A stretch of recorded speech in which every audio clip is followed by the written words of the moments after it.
les filles croisent plus les jambes que les garçons en général. C'est une question d'éducation, c'est aussi une question de pudeur. Donc, on croise les jambes et en plus, c'est une position confortable. Donc, c'est normal de croiser les jambes souvent.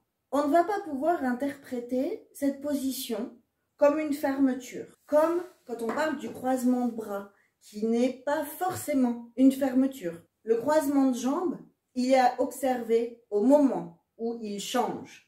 C'est-à-dire que si vous êtes en train de parler avec une personne qui croise les jambes de cette façon depuis le début, parce que c'est une position confortable et qu'il n'y a pas plus à aller chercher comme signification, et que par exemple vous êtes un recruteur et vous êtes en train de parler de la rémunération qu'elle pourrait obtenir si vous l'acceptez dans l'entreprise, et qu'à ce moment-là, juste au moment où vous parlez de ça, elle croise les jambes de l'autre côté.